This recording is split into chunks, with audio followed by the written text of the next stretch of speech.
नमस्कार मित्रांनो, आपल्या सगळ्यांचं स्वागत आहे आमच्या यूट्यूब चॅनलमध्ये.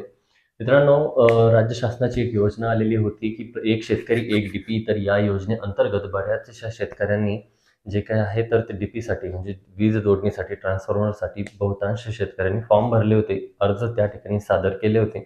तर सप्टेंबर 2020 मध्ये ही योजना स्टार्ट झालेली होती आणि या योजनेचं उद्दिष्ट असं होतं की जे काही शेतकरी आहेत तर त्यांची जी काही विजेची रिक्वायरमेंट आहे किंवा विजेची गरज आहे, तर ती विजेची गरज त्या ठिकाणी भागवणे.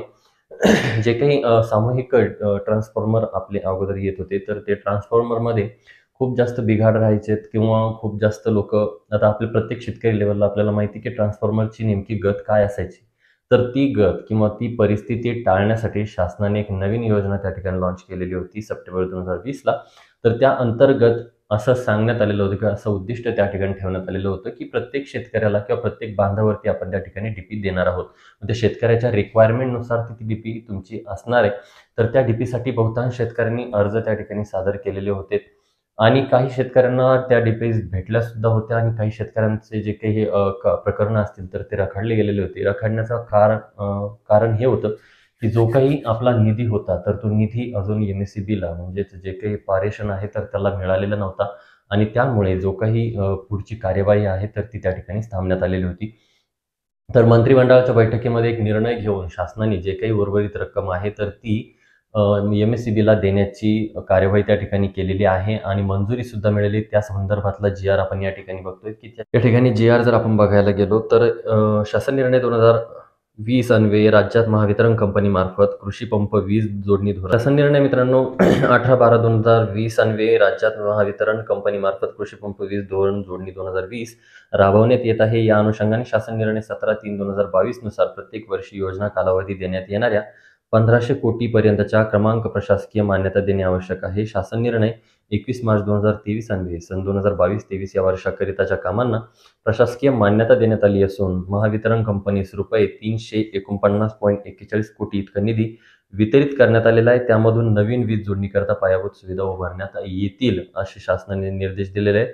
शासन निर्णय दिनांक 11 सप्टेंबर 2023 अन्वये सन 2023-24 या वर्षाकरिताच्या कामांना प्रशासकीय मान्यता देण्यात आली असून 23-24 या वर्षाकरता सर्वसाधारण वर्गवारीमध्ये सुमारे 40,272 प्रलंबित कृषीपंप अर्जदारांना उच्च दाब वितरण प्रणालीद्वारे वीज जोडणी देण्याकरता येणारा खर्च सुमारे 1,387.77 कोटी भाग भांडवल स्वरूपात महावितरण कंपनीत देण्यात मान्यता देण्यात आलेली आहे. तर अशा पद्धतीचा जो काही आहे मित्रांनो हा जी-आर आहे, ज्या माध्यमातून आपल्याला सांगण्यात आलेलं आहे, की जे काही रक्कम बाकी होती महावितरण कंपनीला देण्याची, तर ती वितरित करण्याची कार्यवाही या ठिकाणी सुरू झालेली आहे. आणि लवकरात लवकर जे काही आहे तर ही कार्यवाही पूर्ण होऊन त्या शेतकऱ्यांना ती डीपीज मिळणार आहेत. आता झालं बहुतांश ठिकाणी असं झालेलं होतं मित्रांनो, की पूर्ण कार्यवाही झालेली आहे. एम-एस-सी-बीला अर्ज सादर करून झालेले आहेत. एम-एस-सी-बीचा सर्व्हे झालेला आहे. त्याचबरोबर कोटेशनसुद्धा सबमिट करून झालेली आहेत आणि मान्यतासुद्धा मिळालेली आहे. सगळ्या गोष्टी झालेल्या आहेत. परंतु डीपी त्या ठिकाणी बसलेली नव्हती. तर याचं कारण हेच होतं, की एम-एस-सी-बीकडे सध्या तरी त्यांचा जो काही बजेट होतं, तर ते बजेट त्या ठिकाणी नव्हतं आणि तेच बजेट आता मिळालेलं आहे.